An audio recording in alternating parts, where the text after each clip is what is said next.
October 27th, 2005, Al Fram's home in Evansdale, and thank you very much. Why don't you give us your name and spell it? My name is Alfred F. Frahm, A-L-F-R-E-D, letter F, Frahm, F-R-A-H-M. And Al, when were you born and where? I was born in 1919, 4th April. Whereabouts? Right here in Waterloo. What did your father do? When he first got here, he worked for Litchfield, Feather Company. Really? Okay. And later on, after a while, at Litchfield, he worked for John Deere. Okay. For 30-some years. What did he do at Deere? He was rolled tenders, sheet metal on tenders, made tenders. Okay. Okay. For years. Where did you go to school? I went to Roosevelt School until I was 11 years old, and I went to my mother died in 1930, and I went out with my her relation, and I went to school in Westgate, Iowa, and I was confirmed there, I think 1 year, and then I went towards Sumner on another farm, and then I went to school there, and I only went to 8th grade as far as I got. I had to help my uncle on the farm. I say, you were working on the farm in those years. When did you go into the Navy? I went in the Navy January the 3rd, 1941. So you went in before Pearl Harbor, obviously. I was in 11 months, a few days. Why did you go into the Navy? Well, the Army, I had to sign the draft, and my uncle talked me out of it. He said, you don't want to live in the dirt and mud and don't eat half the time. He said, why don't you join the Navy? Well, I went down, got to get a release from the Army, and I went at 22 years old, so I had to serve 6 years. Oh, really? Yeah. Where was your basic training? Great Lakes. Okay. And what was basic training like? I mean, you were already a young man, but Military, well, just mostly guns and well, what we say, obey your commands and everything. Keep your mouth shut and do what they tell you. Did they teach you how to march? Yes, they teach me how to march, and they even showed me how to shoot guns, but they didn't have to show me how to shoot guns because I already knew how to do that. Most guys did when they came in. And what did they train you to do? Well, not my, I was in the wintertime, you know, when I went there, and mostly just marching and how to handle guns. Where did you go from Great Lakes? Where did you go next? I went to San Pedro first. I led a train, got to San Pedro, and then I caught the General Judge, I caught the Canoa oil tanker, #1 oil tanker. Okay. And I spent I don't know how many days, 6 days to get to Hawaii. And when I got to Hawaii, to get to Honolulu, I had to go on to Boise for 1 month before the Honolulu got there. So I went on to Boise.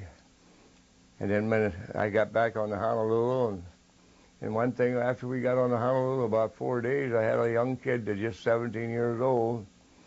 He had appendicitis operation. I got the doctor, and I went in there, and I was supposed to give him the ether. This is the comical part of it. I gave him the ether. When I woke up, he was in bed, and they shook me and got me awake and gave me some coffee, so I go back to bed. I went out with the kid then.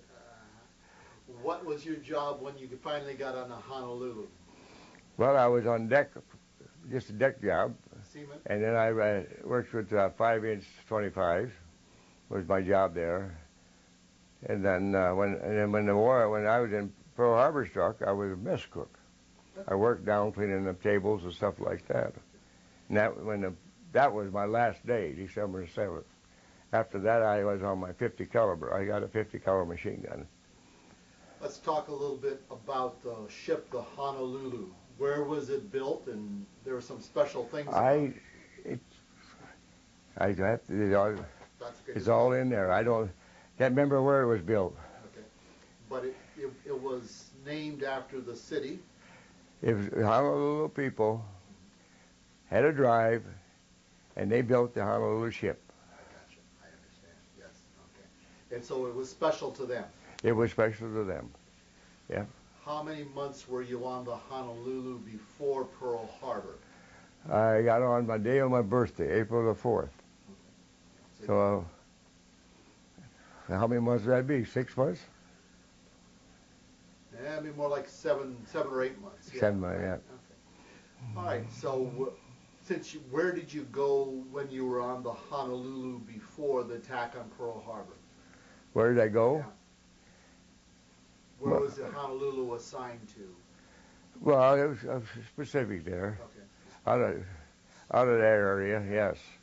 Well, the Honolulu was assigned there, and there was a lot of most of us. There was 5 of us, light cruisers, and we was kind of doing our maneuvers and stuff because we had orders that there was trouble, and then we were supposed to go out and like we had in battle, we always one side to the other, and every time we went out, the Honolulu got sunk, according to their statistics. See, but we were doing that. We were just out there 4 days. And we come in, I think, just 2 days before that, and it was put in the bed spring, what we call a radii. We call it a bed spring. That's what it looked like. The first ones. They were putting that on, and we was tied along Pier 19. Did you have, or did the crew have any sense, you said that they were expecting trouble. Did you have any idea that there might be an attack on Pearl Harbor? Yeah, we had an idea of that, yes. Because we had Japs were working out there on maneuvers, and they was out there about 3-4 days before they attacked us, I guess, something like that. And all at once they headed for Pearl. We didn't know about it. That you didn't know. Yeah, the submarine was following them, and then they lost them in the storm. So why don't you put me in where you were on the morning of December 7th, that Sunday morning. What were you doing that morning? I was down in the mess table, serving food. Yeah. And the first word or the first indication that there was trouble? GQ blew. All hands, battle stations. That's what it was. And I went up to get on my 50, but I didn't have no ammunition. Why didn't you have ammunition? They didn't have it made up ahead of time. So I ended up on a 5-inch 50, passing ammunition.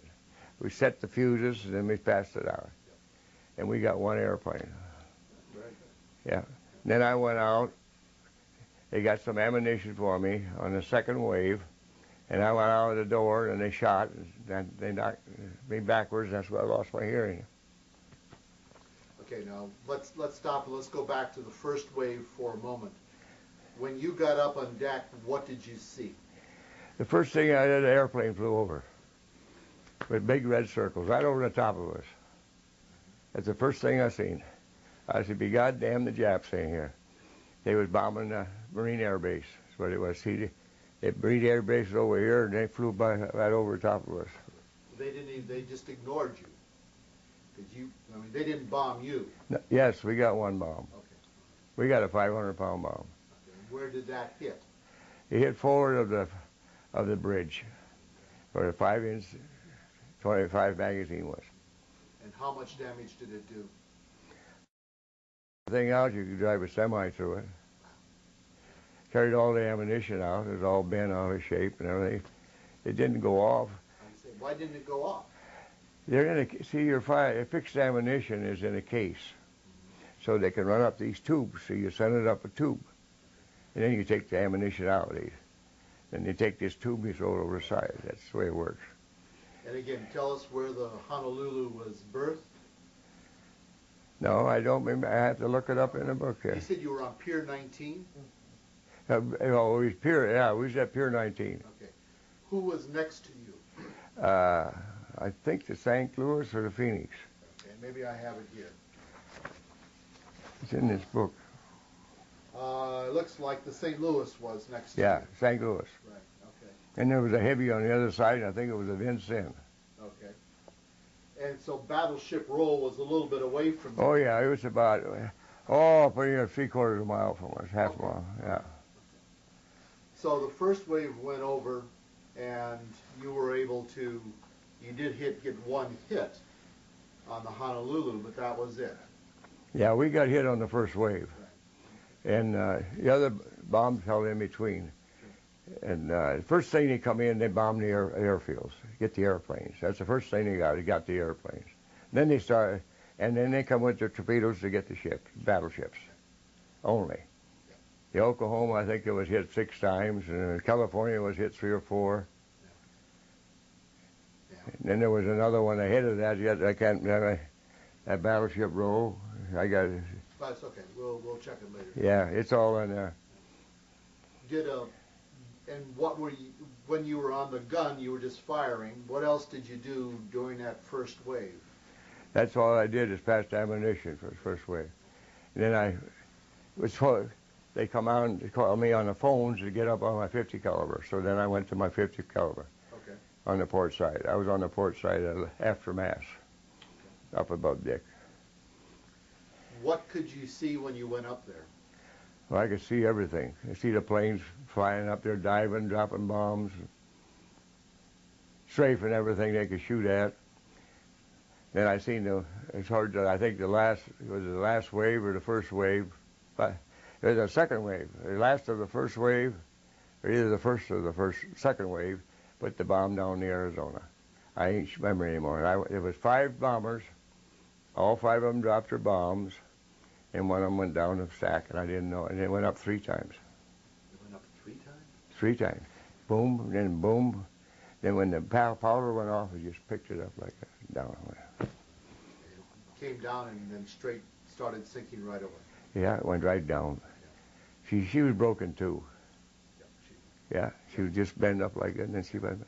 And then one of the bombs went through the Vesta. Went right through the deck and went on through the bottom. Never went off. Never went off. There's quite a lot of their ammunition didn't go off. Okay. Yeah, that's quite a lot. They were lucky. Well, we was lucky too. When we lost this here, we got hit 3 times. So what happened between the first wave and the second wave? What did you do? Well, there was no stop to it. Okay. The only thing is what I see with the first wave, all at once a bunch of planes took off, and then a bunch of the other ones come in. Okay. They headed over the hills. That's all I could see because I had the other ships there, see, alongside of us. So there was a different group of planes that were doing the bombing and the strafing, but it was right after the first wave had gotten. That's right. The second wave done most of that, strafed all the troops. Yeah. I should say the sailors in the water. Sailors in the water. Yeah. Yeah. And how about the Honolulu? What sort of fire did the Honolulu take in that second wave? Well, the 5-inch, and we had the 5-inch, and that's their 3-inch, and the 50 calibers. All we had. We only had 4 50 calibers. And was the Honolulu hit the second time, the second wave? No, it hit just before the second wave come. Okay, that was the only. That was that 500-pound bomb. Yeah. So you only took one hit while you were. Yeah, okay. 1 hit and 26 holes. 26 holes. What were the 26 holes? But they strafed me. Okay. They strafed the after where I was at. How close was it to you? Well, most of them above my head, just above my head, because they come over the buildings, and they couldn't dip, see, so they just strafed, see. Sure. That's right, yes. They Yeah, see, they couldn't come down. They was bombing over there, and they come right over the trees and them buildings alongside there, and that's where they strafed us. How long did that second wave take? Oh, they were there about an hour, I guess. It was 2 hours and 25 minutes altogether. Time the last plane left. Yeah. What were your thoughts during the battle? What I thought? Yeah. Well, you didn't have much time to think about anything. The only thing you could think about is save your ship. And well, that's about all you could do is just think about saving your ship and your buddies. But you didn't have much time to think.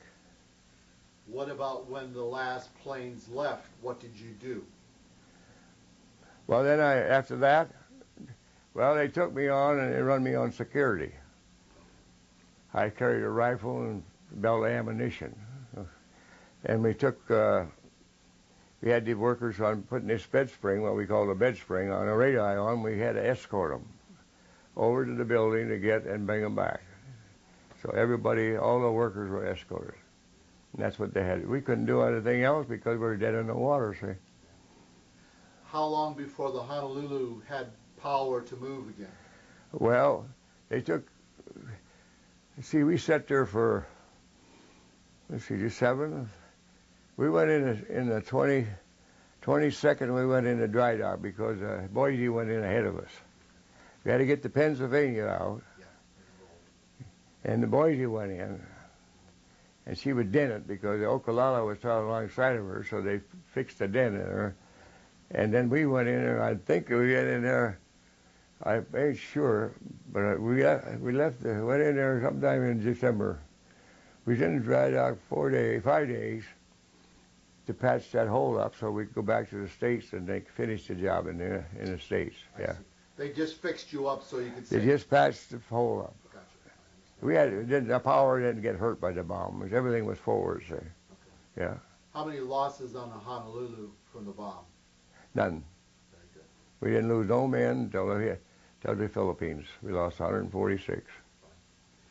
One last thing about from Pearl Harbor.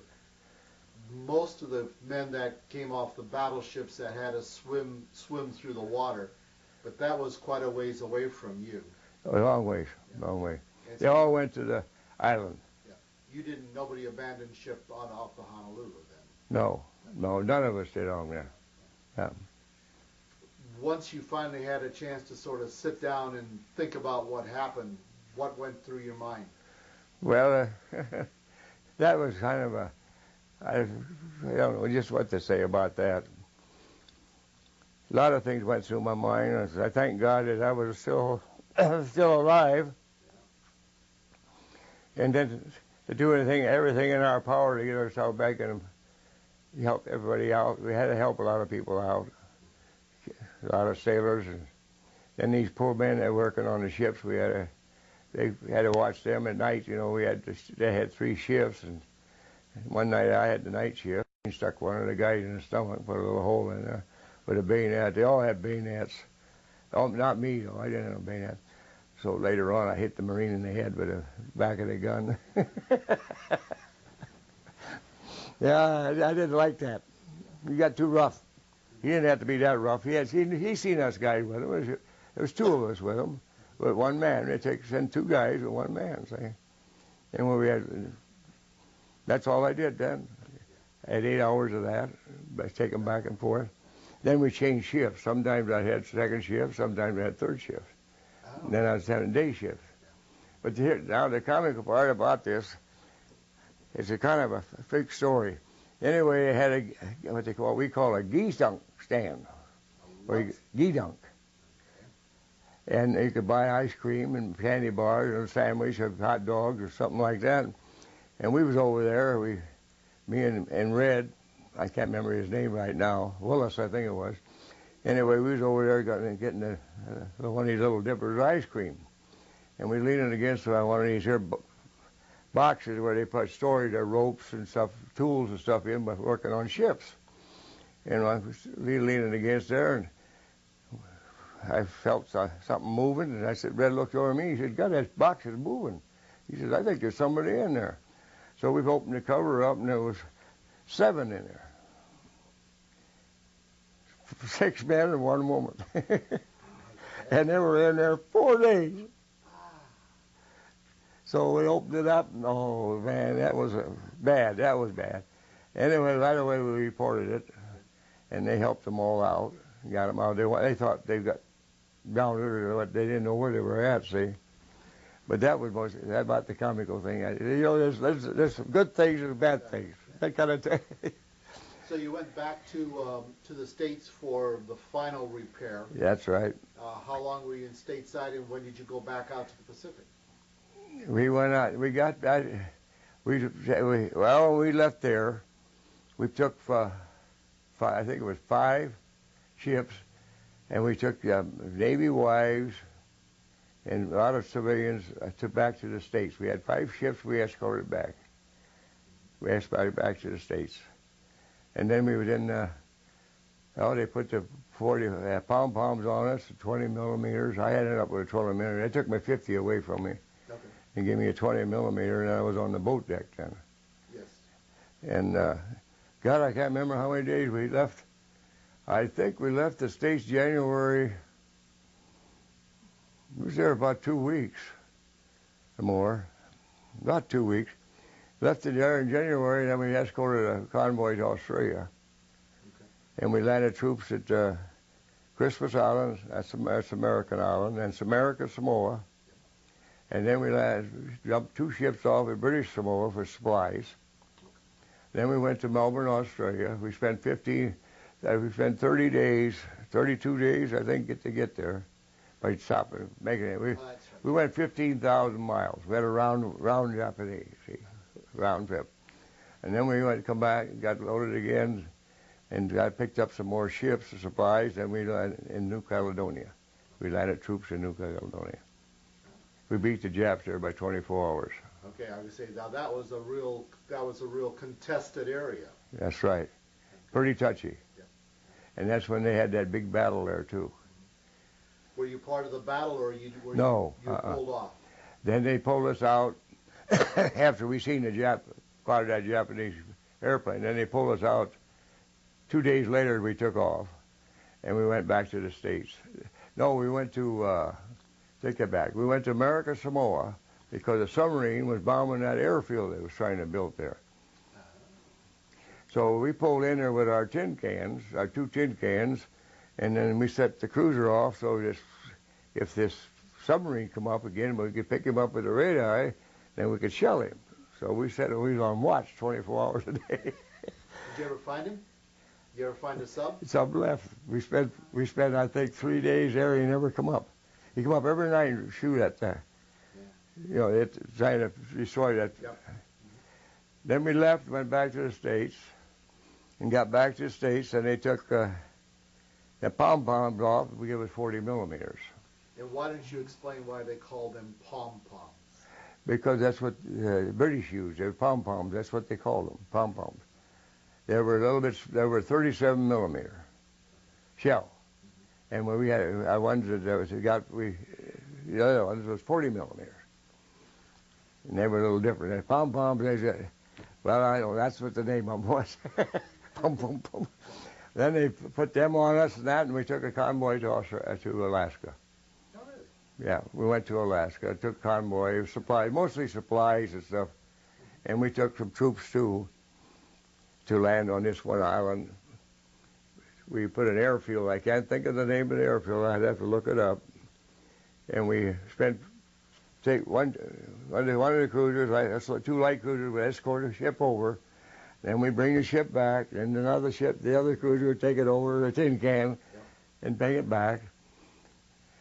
We done that for 8 days. And then we went to work, I went over and we shelled Kiska. Yep. And we sunk them 28 ships in that harbor. Tell me about that battle. When did you arrive, and how did the battle start? Well, we arrived there around 10 o'clock or 10:30. It wasn't really a battle. It was just something to destroy that was sitting in a harbor, in a bay, in a bay, what we call it. So we lobbed the shells over the hills, and we had airplanes. Each one of us had an airplane directing our gunfire. Right. That's how we helped these ships. So you never saw the ships? Never saw the ships. Only when we saw the Japanese send a tin can out. Oh, okay. Little destroyer. And one of our destroyers was right over there, and they sunk it. So we didn't have to shoot at that. Okay. But they shot at us. Yep. I got some shrapnel from them shells. Yeah, it hit me. First when the war broke out, we had these round helmets, little round dome. And that was a pretty good sized chunk. They took the helmet and just turned it like that on me. Wow. Right here, right on me. It could have killed me. Yeah. Yes, it could have. And the kid alongside of me, he set fuses, and he got hit with a piece right on top. And they put a dead, I must have put it dead about 3/4 of an inch down. Yeah, I laugh. There's funny things happen when you're on a ship, but it was no picnic, I'll tell you that. No picnic at all. So after we shelled them, Then we went back to the States. And then we went back there, and we went into a little more repairs, all this and that, you know, they put on. Then we got supplies, supplied us all up again. And then we went, took convoy out to Espiritu Santo. From there they scattered out. And then we got, after that we fought at Guadalcanal. So when were you at Guadalcanal? Well, I was at Guadalcanal 4 days after Solomon Boys looked down. Okay, so you were there in November of 42. Yeah. Well, you were a busy guy. Yeah, we was there till we got our bow knocked off. I think 5 months of battle. I was in 9 battles up there. Yeah, and there was some really intense fighting there. Yes, sir. There was shell to shell. Yep. Fish to fish, I should say. Yeah. Tell us how close you were to the enemy, or to the friend, for that matter, for your own ships. Well, we went in battle time. That one of them was, I can't remember for sure, but I think they said it was about 5 miles, between 4 and 5 miles. That was what we call 7-11. There was 7 of us and 11 of them. There was 3 cruisers, and we lost the cruiser, we lost the helmet. We lost the helmet on that trip. And we had 4 tin cans, and the Japs had 5 cruisers and 6 tin cans, yeah. I suppose Yeah. 6, yeah, 11. Yeah. But we had went in there and bombarded them before that. We went in, we always called it Kula Gulf. I can't name Munda. We always called the island Munda. And we went in there, it's a bay in there, and the Japs had got in there 2 days before and unloaded a lot of supplies. And we went in there and shelled them and blew up on all the supplies we could. That's when I killed 2 innocent guys in a rowboat. What was that? Well, the guy said up there, I was on the boat deck up there, and there was a boat coming. You could see it out there. You didn't know it for sure. And the kid patted me on the shoulder, and he says, "Look at there." And I pulled the 20 up, and I let him have it. We didn't take no chances at anything. We never took a chance on nobody. Just like the suicide boat I blew up. Oh, I forgot about that. Yeah. What is that now? When we went in that battle of 7-11, a suicide boat got the helmet. Oh, yes. And then we turned around and went back and fired some more shells. And then we turned around, made the second turn, and then we missed the helmet. Then we looked for her. They used searchlights too. Seen the bow and the fantail sticking up. You see the numbers on. And here comes something through the water like a wake. And I took the tank to 20 millimeter up, and I just sit there and let her go, and she drove right into it. Great big orange flame went in the air. They was headed right for us midship. The minute they turned that searchlight on, and then our ship took a shot at this submarine was sitting on top. We spotted the submarine, and we don't know if we sunk it or not, but it disappeared. Okay. Yeah. After they fired. They fired 2 sets of salvos. Forward guns were loaded. And we should say that the naval battles at Guadalcanal were mostly fought at night. Everything we fought was at night. Right. And so it was tough to figure out who was friend and who was foe. Well, not too hard, but that new radar system was pretty good. See, when we come back from Alaska, they give a new system on. You could even see what the ship would look like. Okay. It's like TV. Yeah. There's a screen, Well, I would say like a computer. You put it on there, and you could see that little shape of it. What size is that? So you had an advantage. Yeah. I've heard that at times the ships were so close they couldn't get their guns down low enough to shoot at the enemy. Oh, you get them down pretty low. Right? We can. Yeah, that's right. The battleship could, when you... Battleships go so far. Yeah, right. Yeah, they had that battle where the Solomon Boys were in. That was different altogether. That was all battleship battle. Yes. Most of it battleship. Right. Yeah. Whereas you were cruisers and destroyers. There were some cruisers, heavy cruisers in on it, but there was none. No, see, Chicago got hit in that deal. Okay. And the Japs went back with some airplanes and sunk her later on. See, they were pulling it with a tug. That's when we was there. Oh. They were pulling that, and then we went into battle again. Yeah. See, we went in and we lost to New Hampton in the battle. We went after these 17 ships, troop ships that was going to land the Marines, Japanese Marines. We went in and sunk all 17 of them. Wow. 2 tin cans, and 1 tin can, and a light cruiser got away from us. We chased them, but they were faster than we were. A lot of people didn't know that every third beam in a Japanese tin can was made of wood. They were that light. Every time you sunk one of them, you had a lot of lumber out there. Yeah. Yeah. But that gave them speed. Made them faster. Yeah, they could outrun us. Sure. When we got the first 2100s in there, 5 of them come out. They're 2100s. They had 5. They had twin turrets on these tin cans, and we lost one of them. O'Banion. We lost her. Yeah. We lost her. Well, did you ever? You didn't know the Sullivans, or you didn't know they were there at the time? No. No. Didn't know nothing about it.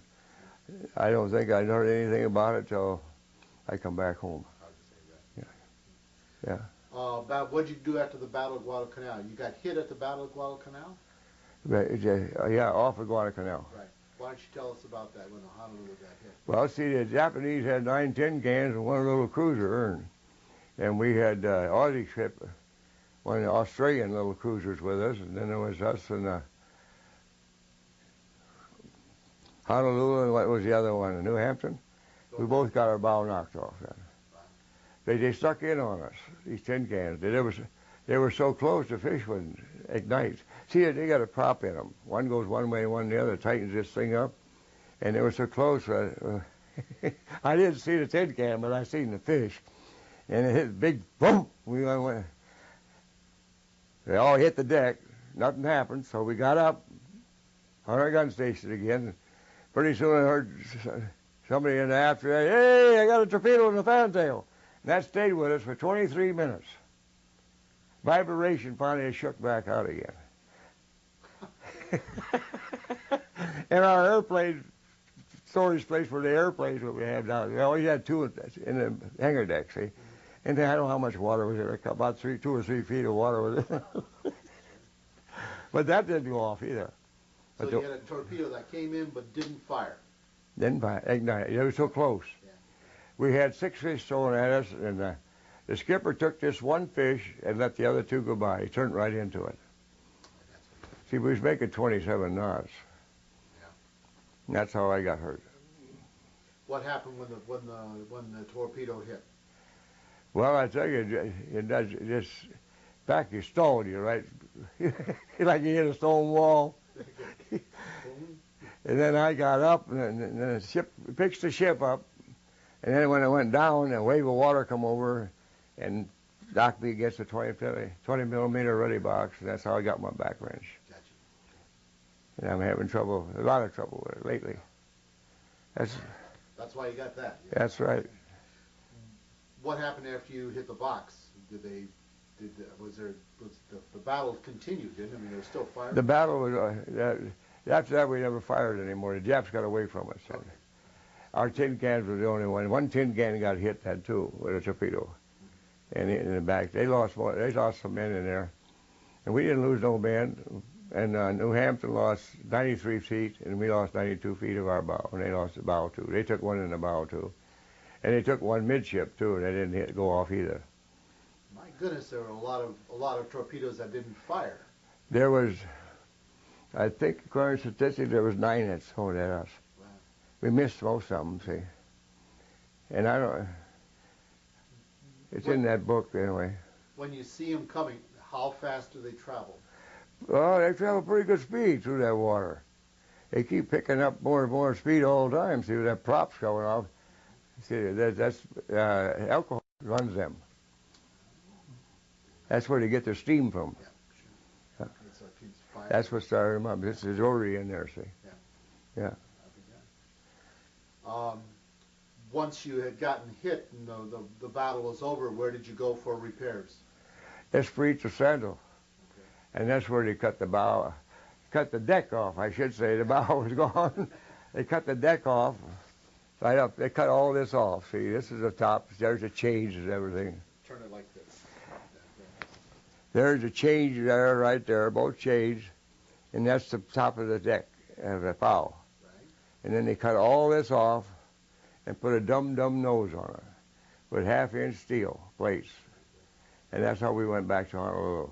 And you said that you were made, when you went back with that dum-dum bow on it, it made a lot of difference in how you traveled. 11 knots. They can read a comic. I said, see, my condition two on the ship was a 5-inch 25. So it was, with the Fosters, it turned up the waves. That's where they get the Fosters at night.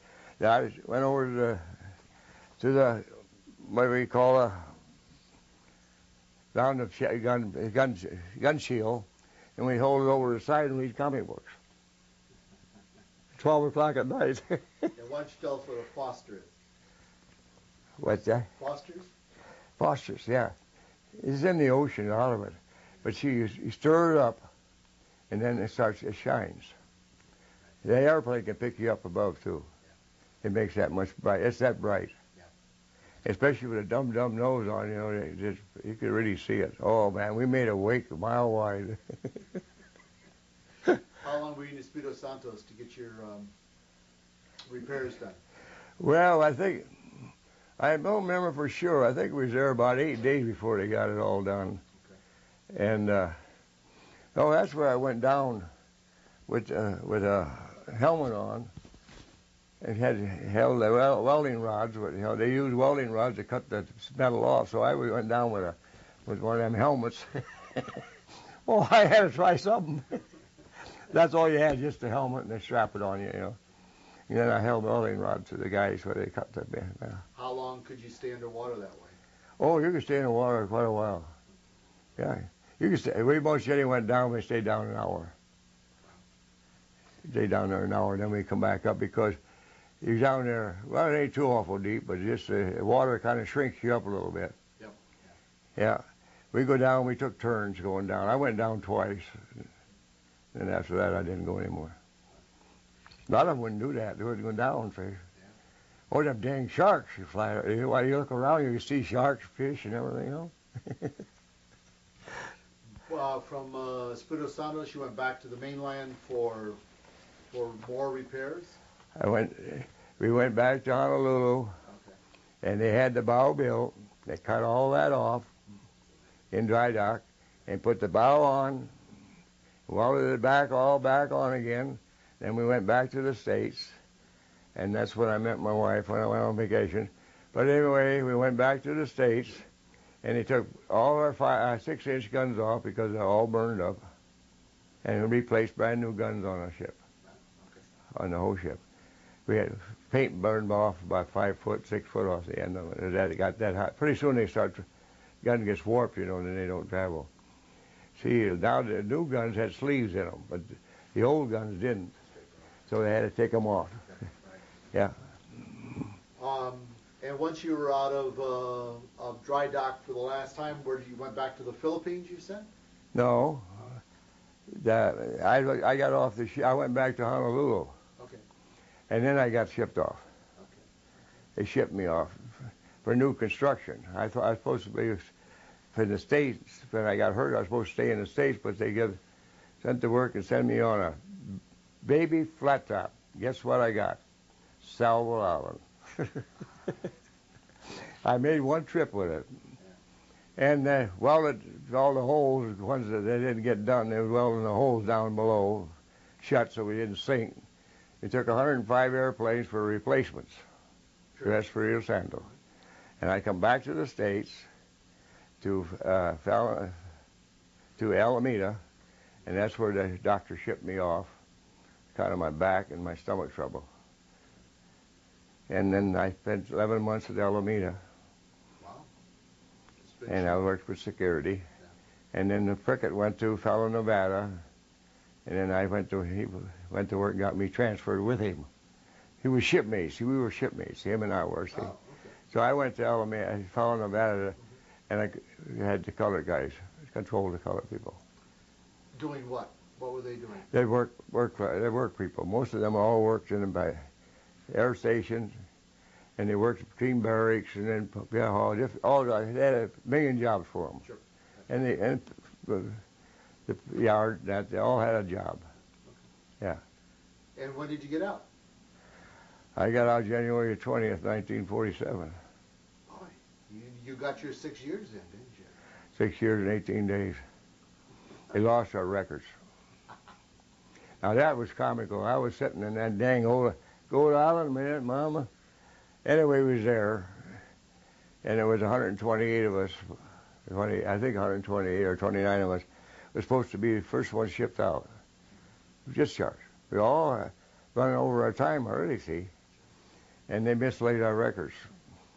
So we spent so many days over there, and finally we decided we'd go to work and get a hold of this officer and make him take us over there where they get all these discharge papers where we got off the ship. And then they took a bus and took us over there, see. The Army went the other way. Marines went the other way. Well, anyway, we got our went over there and we walked in there, and I think there's about 20 of us, something like that. We were going to find our discharge papers, and I said to this one officer, he said, Bobby, over in that corner. It was, right in the corner. We moved we must have moved 150 boxes, so we found ours. In 12 hours, I was discharged. When we went through that, going out where they run them through, for the sailors, they pushed all the rest of them away, and us guys, they just kept signing papers. They didn't argue with it at all. I think you've got to do your business, right? Well, it was pretty bad. See, some of them were supposed to have were already serving their time before we got there. See, before we got there. See, that one guy had 2 months. He was supposed to have been out 2 months ago. And I think we spent 20-some days there waiting for our discharge. See, it was getting pretty close. And all of us, the biggest share of us had 6 years and 8, some of them 8 years in the service. They were getting out. They're all old guys. There wasn't no young guys in much. But this big submarine sailor, he was until he got bigger. Then he was on a sub-tender. And I don't know how he ever got up and down. He must have been pretty thin to go down through the hole because he weighed 200 and some, I think he weighed 280 some pounds. And he was big. I mean, he was big, and nobody argued with him. Now, then he run out of food, when we come back from the I got off when I was on the Leo. Well, I didn't finish that. See, I ended up on the Leo, and that's just like a passenger ship. I didn't do nothing, but I was master of arms personnel, I got to go to China and Japan, and Okinawa. I made them all. Right. I made 2 trips with that ship. And all this was after the war was over? Oh, after the war. This is all done in 45, latter part of 45, 46. What was China like when you went there? Well, I tell you, it wasn't very good. People were starving to death. I mean, they were dying like flies. It was a shame to see them people lay on the sidewalk. We always had to be back by 12 o'clock. There's only one place you go. It would be where they had this one building for the enlisted men, where you could buy a drink for 20 cents. And that's about it. Only one area there. Otherwise, you had to stay together or they rob you and everything. They'll hit you in the head. Then you go, and I went one morning, I went over with my skipper, get him. He was him and my commander on my Honolulu, they were buddies. They were a submarine sailor in World War I, see. And I got in good with him. I knew Commander Moore, see. And I can't think of his name right now. Anyway, he'd get drunk, and he wouldn't go over to the officers' club, and he wouldn't go back with anybody but me. So they get me out of bed, get in the boat. We were sitting in the Wangpu River up in China, Shanghai. Then we went down the line in the Jeep, and I said to that guy, to that Marine, I said, "But that truck looks like a bunch of arms and legs." Yeah, he said, "They're picking up the dead." So a couple of days later, I went with the Marines. They took me out there, and they had 1/4 mile trenches. The prisoners were digging. That's where they're dumping these people. And as close as we could figure out, There was 1,000,000 people in one hole. It's a quarter-mile long, and they dug it pretty deep. And then the body was high, and they dig one hole and put the dirt on top of the other, and then the bodies deteriorated. They went down, say. And there was 6 of them. I tell you, it really something. One truckload after the other. China just, there's not food. Nothing there. It was a shame. I was ashamed. I just hate to see it. Philippines, I was over there, and they were pretty just tore up out in Manila, and they were trying to patch things up. It was everything. They had quite a battle. I guess they just blowed the heck all them buildings and stuff, you know, and stuff laying all around. And I went over there to get film. I was picking up film. And then I went where where they had that tube, you know, where I had to go over there to get the film, where the Marines were at up there, see. Yeah. How bad was Okinawa when you were there? Still a lot of damage? Well, there wasn't much in Okinawa at all. It was pretty well chewed up. But the only thing, the natives, they were helping the natives rebuild. And they lived in between the mountains, in a valley. That's where they lived. And they were pretty well beaten up. Japs had treated them pretty bad, you know. But otherwise, there wasn't too many there. I don't know how many was there, 300, 400 at all on there. But you had to go over the hill to get over there where it was at, and they were helped rebuild it. The soldiers and stuff were helping to rebuild it. Let's go back to Pearl Harbor for a moment. Anything else? How close were you to the planes when they came over that first time? How close I was to them planes? Yeah. I could I could hit them with a snowball. They flew over the ship. I had to be probably 30 feet, 40 feet high, you know. To strafe me, they had to be lower than that. And they strafe us, you know, and then the plane was raised over to get over the mast. And that mast wasn't that much higher than where I was, about 20 feet. Yeah, because you were way up there. Yeah, they just barely missed it. They weren't very good shots. They missed you all the time. Well, they couldn't do that. I tell you, the St. Louis alongside of us must have had 100 holes in the flag.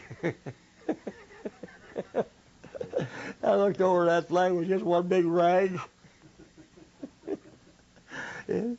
It's funny now, but it wasn't funny then. I'll tell you, it's quite a deal. Yeah, quite a deal. Have you been back to Pearl Harbor? 1971. I took her and my youngest daughter. Did you find out where you were at? You can still see the pier and everything? Oh yeah, that's all there yet. This was there. We was gonna. Did we go over to see the pier where I was at? We overslept that morning. Didn't get to go. I don't know. We went in the base, and you know we have a ribbon. I still got it, I guess, someplace, and we could go any place. Oh, really? And they take us. Yeah. I think when we went over, Joe and Ruth and you and I and Paula, she didn't go with us that day, did she? And they got one of them, what you call it, station wagons, and we rode around the base down there. Oh, very good. When did you get involved with the Pearl Harbor Survivors Association in Iowa? 1958, wasn't it? When I found out they started. She started in 56. We didn't get involved that soon. We first knew about it in a 60-something. newspaper. Must have been 69. 60-something. I don't know if I got it. In Marshalltown that we went to. Yeah. But we didn't join that time. We joined in December I then. don't tell you. Well, anyway, my number is small. Yeah, my number was 3,300, and they went up to 29,000. So I was in pretty early. You were commander of the Iowa Association for a while? A couple times. Especially when I had pictures on the hill. Well, look at that. And when you, at the largest, how big was the association in terms of numbers for Iowa? Well, we used to get, 29, 30, some of them at a time. A lot of them didn't always show up. Sure. But actually, members, I don't remember how many. I have a list too. Yeah, okay, I'm just sort of curious. Yeah. So Yeah. But you've been meeting regularly since. Every 3 months, 3 times. 4 months we try to meet. Every 4 months. Okay. See, now we just had a meeting. Well, you was there, Greenfield. Yeah. Greenfield, and the one they had up there over by Webster City. I stayed. I made a promise with this little girl, Yeah. Tell us about that. and I stuck to it. Paula was coming from Wichita, and we couldn't go. Yeah. Anyway, I made a promise to this little girl, so I stayed with the little girl. And why don't you tell us a story about what the circumstances were for her? Well, anyway, this little girl was in the paper to make a wish, and she wished she could go over to Pearl Harbor. So we read it in the paper. So then I went over to see her, and then I found out she was getting blind. She wasn't quite blind then. She could tell daylight and stuff then. So I went over and talked to her and explained some of the things that was over there, what they should see, and her mother could explain to her what it was. And I answered quite a few questions. There was a school teacher there. She had quite a few questions she asked me, and this little girl took everything in. And so they went over there, and then we had that meeting. I offered them to take them out for lunch, so we went over and had a lunch together. And this little girl lost, I don't know how many pounds she lose. God, she was quite a stocky build, and she's just as slim and trim as you could be. And then when we went to work, her mother come here. We called her up here a while back, and she come over here to see us. And that's where I got that picture from her. And they were going to go to Phoenix, Arizona, to a blind school, so she could read Braille and all that. And the best part about it, her sister's great-grandson, he's blind. He goes to the same school. We'll be in the same grade as her. Amazing. And of course, we have met him too. Sure. So we told her about it, and they'll be riding the shuttle bus from Tucson to Phoenix every 2 weeks. Isn't that amazing? Wow. Who would have thought? Yeah. Quite an incident, ain't it? Funny coincidence. Yeah, that's quite a deal. So that's where she's at now. So they said here, and I took a few. Did you get them pictures, Ron? No. Oh, Well, we'll get them after. yeah. Why did some guys think it important to become part of the Pearl Harbor Association? Well, I don't know. I don't know. I didn't. I talked to the one. I had talked to one in Jessup when we had the meeting up here, and he said he didn't want nothing to do it. He was just one of them guys that just like this guy who goes to church over here. How about the people who do belong? What does it mean for you to belong to the group? Just us guys to just get together and talk. That we're And still reminisce, you late. know. Later years now, we're just tickled to death we could meet one another. You know what I mean? That's true. We're all getting bad shape. Then there's others who don't even want to talk about it. You know, there's Yeah. a difference in personalities. But the deal we had when we was up at Lyman, anyway, there was 12 of us there. And there were supposed to be some college kids there. And I guess there were some other people there, a few of them. And each one was going to tell a little story what they did that day at Pearl Harbor. And we took turns. Where they were and what they were doing. And you don't think them people didn't take that in? Boy, that was good. Well, everybody was in a different place, see. Sure. Yeah. There was a couple of them on in Pennsylvania, 2 or 3 of them on in Pennsylvania. And then I'm on a different ship. Some of them was, well, one guy was an Army guy. He's got cancer. That's bad, too. He lives over in the western part. Where was Jim O'Brien? Was he a Marine? Yeah. Where was O'Brien? Jim Yeah. O'Brien from Mason City. Was he a Marine? I don't know what his... I believe he was, Yeah. because Max Smelling was a Marine. Yes, that's right. Both those guys. Yeah, both of them guys were there. And Chuck, he was an Army guy. Yeah. He was on that aircraft, I guess, something. Yeah. Yeah. And we lost one Marine, and he was all full of fragile and stuff. Dick Johnson lived in Des Moines. I guess he passed away, and they said he stopped by the club, see, Enbit Club. He remembered that. He didn't show up for 4 days, so they went to the house. There he was, dead. No, he wasn't dead. That was the sad part of it. Oh, Yeah, he wasn't dead. See, his mother he's been taking care of his mother. He never got married. He's all full of fragments, all through his body. And the Ambets couldn't get a hold of any of us. They didn't have telephone numbers. And so they took it upon themselves and took him to Rock Island for burial. That's where he's at, Rock Island. Otherwise, we'd have buried him sure. in Des Moines, see. Yeah. But none of us knew about it. That's too bad. And I never thought about, giving that commander our telephone number. Otherwise, the guys would have got together and it would have been a different story. He was a true body guy. He rode bus and he walked. Bus would go so far. One place he had to walk 5 miles to town, wasn't it? 7 up there at, he'd get off the bus and he'd walk 7 miles. And, bus didn't go that way, but they dropped him off. He was coming out on 65, see? And they dropped him off. The town about 5 miles over. He walked it. I had him here in the house with me. Well, he came here to Waterloo one time and was checked in at the motel. And he went across the street to the VFW and he had a few drinks.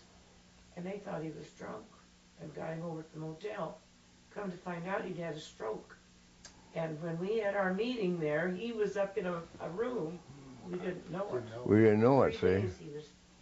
We didn't know about it. Yeah, there's a lot of things going on. One last question about Pearl Harbor.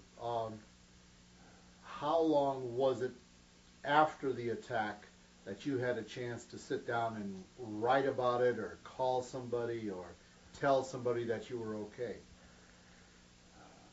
Well, we had these here, what you call little email deals. And I guess it was about, I wrote about it in Pearl Harbor. I sent a letter, but I don't think they got it till, I don't know what the way it says. It took about 6 or 7 weeks before they got it. So they didn't know what had happened? No, I wrote to my sister. Yeah, they didn't know whether I was dead or alive, see. They knew I was there. Then I didn't get no contact from them. Well, took the convoy to Alaska. Took the convoy to Australia.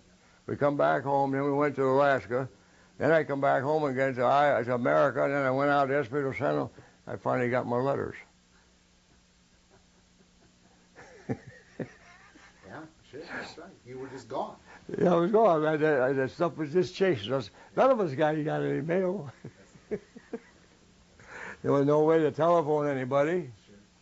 So it was just, as far as my family, they didn't know where I was at, for sure. No, they know nothing. Till I come home, mainly when I come home, and I met her on the train. That's the only time they really got contact with me. Anybody knew anything about me. My relation, my uncle, who I stayed with for 6 years, they didn't know nothing about me. It's just, I sit down, I write an email to my sister, and she didn't transfer it to anybody else, see? So she didn't know where the hell I was at. So I was just a lost soul. Yeah. Yeah, it's a lost soul. Well, Al, thank you very much. We appreciate it. Let me turn this off.